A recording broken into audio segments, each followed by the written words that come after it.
welcome back. This is the Rise News. You're watching the morning show with me, Abiola Lami.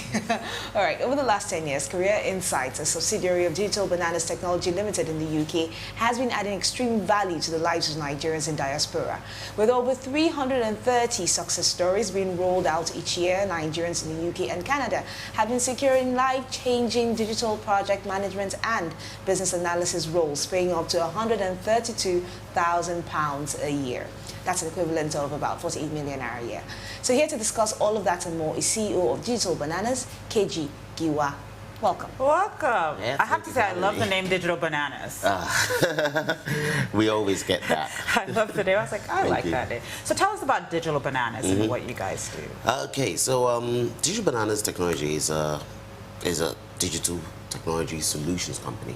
So we offer digital transformation, digital optimization, digital marketing solutions, and it covers helping companies, corporations to create digital products that enhance the experience of customers using their own physical products, and also helping them to use technology to enhance every area of their business. We're living in the digital age. 30% of the world population has gone mobile, actually has gone mobile and digital, and it's growing at an alarming rate. If you look at Africa alone, between 2006 and 2017, mobile penetration has gone up by 344%. And we haven't even started to talk about broadband connectivity, which is a challenge here. So if we, the scope and the growth is ridiculous. And if we are not tapping into that as a business, then basically we're missing out on opportunities. So Digital Bananas literally helps companies identify how they can use technology to enhance their customer experience, gain market share, drive down operational cost, and literally stay relevant in the age that we live in. How receptive have companies been to this kind of development? In the early stages, it was seen as a choice. Oh, technology is a choice. You have IT as something in one back department, you know. Now they don't have a choice. Yeah. How do you engage with people who are constantly on their mobile phone if you can't, if your product doesn't integrate into their lifestyle? It's just not possible, you know. So once upon a time, we had to walk into a bank to do all of our banking. Now we can do it on our phone, mobile banking. So a bank that has not digitized and automated the processes and created a digital product to serve their customers will start to lose market share. And I think you would probably notice that. You realize that banks that were not around 10, 20 years ago are now gaining market share. Gaining market share, number one. And you'll find out that banks that have been around for donkey years but have not evolved, taking advantage of technology, are now kind of dropping down the list. So they haven't got a choice. Kind of What sectors have you guys found a lot of success with? I think it covers all. The good thing about technology is it cuts across all sectors. So it's more down to discovery. Initially, you will find the banking sector. I mean, in Nigeria, the way we found success was the banking sector. Reason being is because, obviously, it's much more obvious, it's much more in your face, and you know that they need those solutions right away. Exactly. What are you finding in places like the agriculture sector and the manufacturing sector? I think what's required now is education. And because we've had a few companies come and meet us and say, we want to automate our processes, or we want to be able to, we have a lot of data, we're trying to get some information from that data and use it to make an informed decision, because data is the new oil. And so you have certain key people in these companies taking advantage of seeing the opportunities in technology and coming to meet us. And then you have the fact that we have to educate people, because when you think about it, the scope is amazing. When you think about the scope of growth within the agricultural sector, within the manufacturing sector, it's ridiculous. You know, so you talked about educating people, and the high number of people in Nigeria are not exactly literate. So how are you coping with trying to infuse technology into businesses, into services given, while knowing that you're dealing with a high literacy rate? Yes, I think that's a very good question, and I'll be honest with you, it was a massive challenge for us. We started out in the UK, and you would find that majority of the Nigerians in diaspora are looking for a better career. You know, they want to make something of themselves, so they go and do their degrees and their masters. So when we started our platform, it was easy to tap into those people and help those people.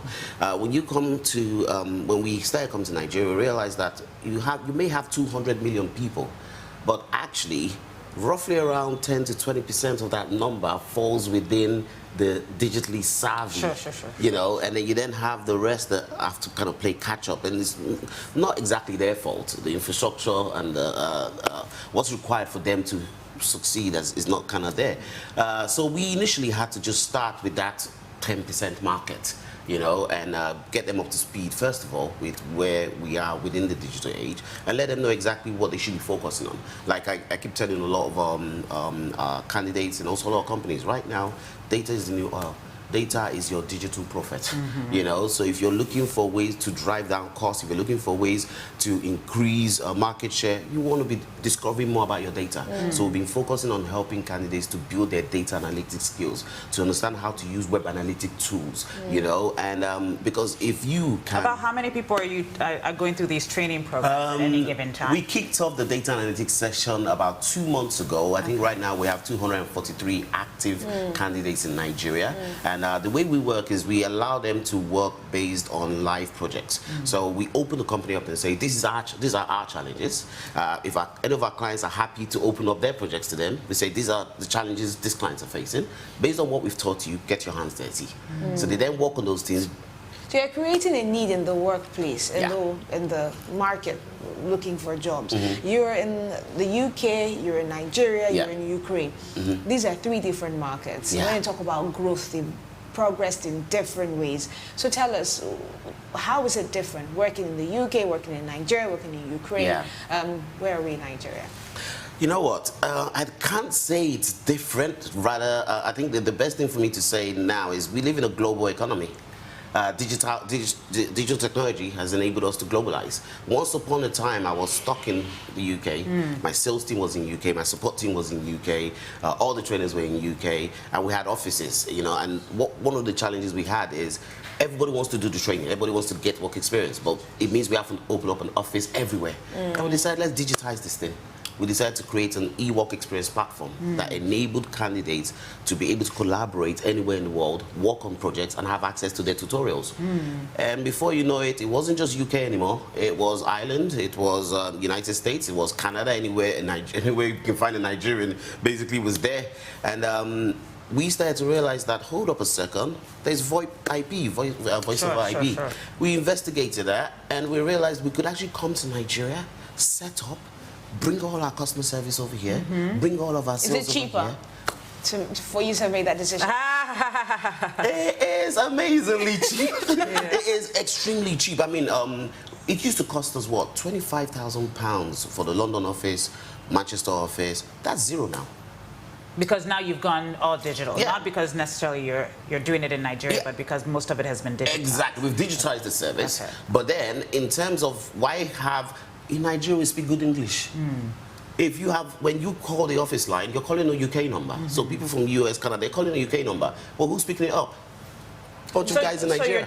So you're doing so are you part of an outsourcing community now? You're using the right word. We literally, we came here, got a hub, and we hired people. So rather than the word outsourcing, we're creating opportunities as a result of digital. So right now in Nigeria, we're recruiting. And we've been recruiting a lot of people who are now serving the UK market.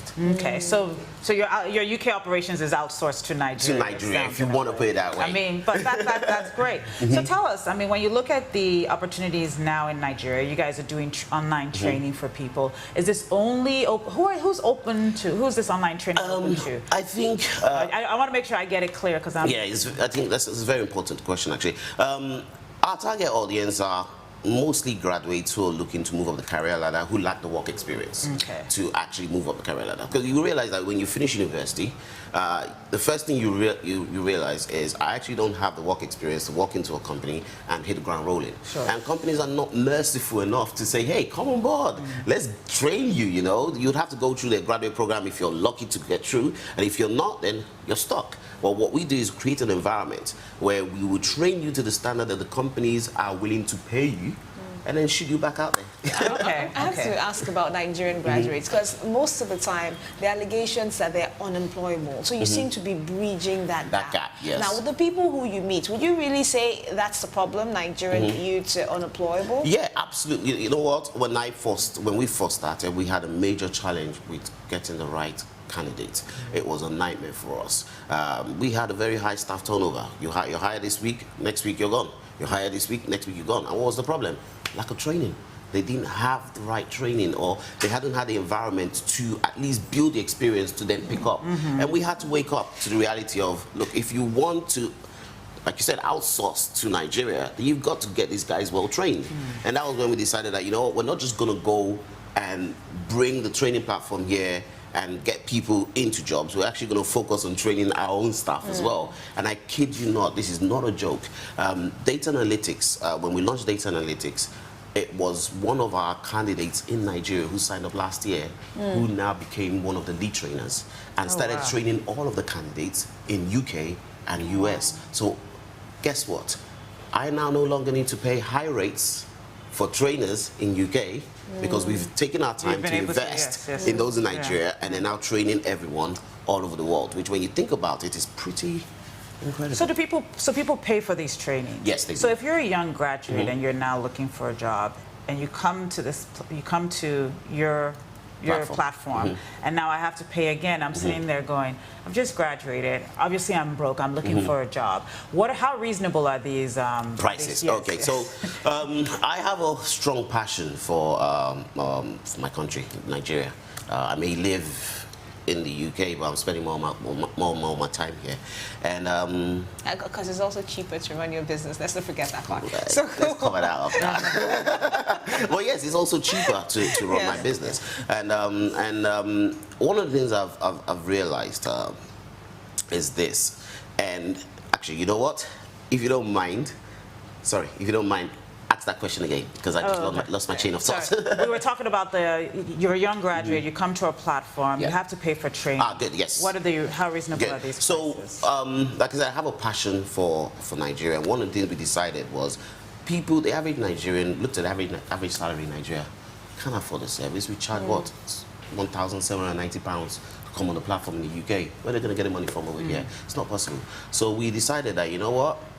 It's more of a numbers game, and it's more of a empower and then place. So our strategy in Nigeria is totally different. Our strategy in Nigeria is let us get as many graduates, aspiring graduates as possible. Let's get them trained up. Let's get them having the right digital skills. And then let's place them in companies. Okay. So you also do placements in companies. Yes, exactly. And then as part of that, so you make the investment in training, and then you make the placement, and then you guys get sort of a commission. Exactly. And how many people have you placed today? Okay, so if we look at without naming my clients within the banking sector, we've placed over 25 people, which is good since we started. If we look at our company as a whole, we've hired roughly over 20-25 people as well, roughly the same amount. And then when we look at the people who have actually come on the platform with an intention to move out of the country, that is in excess of around 40-50 between the beginning of the year and now. So they're basically securing jobs in Canada, they're securing jobs in the United States. They're securing so we're having that UK. problem where we're training them and they're leaving just like the doctors. Okay, but let's talk about the future of technology in Nigeria. You're trying to build something. Even the people you're training are leaving because this isn't the perfect work environment for them. But with the right things in place, what kind of government policies do you think can support technology in Nigeria? First question. So where do you see yourselves where do we see ourselves if things are in place in, let's say, the near future, a year from now? Yeah, you know, I'll start from the government policies. Let's look at me, for example. I saw an opportunity, I came, it was extremely challenging. However, what's the advantage? The advantage is that we're creating jobs. Average Joe can get up and then you leave right after. No, it's not 50%. No. I don't want us to. It's not everyone. It's not everyone. Yeah, I don't want us to pick on that one thing. I think basically what you're saying is that there's probably there's about 30% of the people that you're also empowering that can travel, but about 70% of them are working in the local system and everything. But that's fine. That's it's fine. not your fault. I think what the question though, which it's important for you to answer is, what type of policies will support the type of technology advancement that we need to see in Nigeria? And that's where I'm coming out. That's what I was trying to give the scenario of. I saw Nigeria as an opportunity and I came. If there was support from the government that enabled us who are looking to use technology to enhance the economy, create opportunities, then that will be a big, massive winner for us. When we first opened, we had the Commission of Science and Technology to come and endorse the place, and we had a lot of talks, and we talked about a lot of things. And one of the key policies I feel will be absolutely critical is tax breaks. Tax incentives. Tax incentives, tax breaks for startups looking to use, because technology is going to change Nigeria as we see it. Something we're not aware of. If you look at the UK, digital technology has basically increase the number of jobs in that country. You have 16.4 million, 1.64 million jobs in the UK created as a result of digital, and only 45% of skills can do that job, creating more opportunities. Now think about Nigeria. Your millionaires today are not from oil anymore. Your millionaires today are bloggers using digital technology. Your millionaires, the average job out there is an Uber driver, digital technology. So we can do a lot. We just need tax breaks. We need opportunities, and then we need infrastructure. Let them put policies in place that makes it possible for us to have broadband, because our major challenge here is if we don't have internet connectivity, then we're literally our growth will just stunt out. So it's so important that we have the right policies in place that can help us invest in technology to help us do our job, and more importantly, tax breaks to enable us to grow. What about the future of the business, the technology business in Nigeria? Here's one of the, I think the gentleman earlier, Space Stack, we use this product. People, and I kid you not, if that opportunity wasn't there, it would have been a massive challenge for us, because having to tell people to go pay money into a bank account, being able to track it. With Paystack, you're able to integrate it with your CRM system, and everything's automated. So when you talk about the future in regards to technology, 200 million people. Out of that 200 million people, 80% of them have mobile connectivity. Out of that 80% that have mobile connectivity, roughly around 10 to 20% have broadband connectivity, which means the scope of growth is incredible. So we have opportunity right there in front of us. If we can tap into it, if the government can invest in technology, create the opportunity for us, not only will Nigeria be able to thrive as a result of technology creating job opportunities, but it will be open for international investment. Do you think broadband connectivity, internet, and all of that is too expensive in Nigeria? Yeah, absolutely. We spend 400,000 naira a month on broadband connectivity, which that same connection in my house in the UK is £50. I think. Well, I mean, globally we know that Nigeria has one of the highest connectivity rates, and also the highest burn rate. Yeah. When you sort of look at at the end of the day, the government has a lot on its plate. We know that the median age in Nigeria is 18. You see so many young people coming out, which means that 23 in 4 or 5 years, they're coming out now and they need jobs.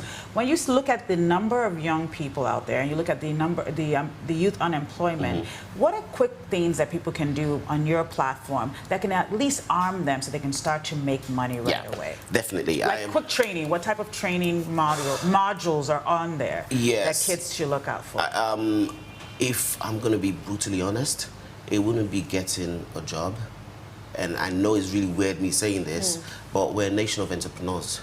And digital technology has enabled us. When I say getting a job, creating your own job is also the same thing. What are the skills that are available on your platform? Like people are watching and they're saying, look, I need to advise someone to go and do some training. What type of digital skills, I'll be honest with you straight away, digital marketing, data-driven decision-making and digital marketing. And the reason why I'm saying that is because as in a nation of entrepreneurs, you can use that skill set and expertise to start a business with literally nothing and grow from there. How long is that training? It's all online. It's all online, right? Yes, it's all online. You can do your digital marketing in 10 weeks, but your work experience is 3 to 6 months. Okay. Because at the end of the day, there's no point having knowledge without application. Sure. You need the knowledge and you need application. So you guys also do that immediate placement of application? Yes, definitely, immediately. Okay. So how do people get a hold of this? They just go on Digital Bananas? Nah, they go to careerinsights.tv. Okay. So Digital Bananas is a technology company. Okay.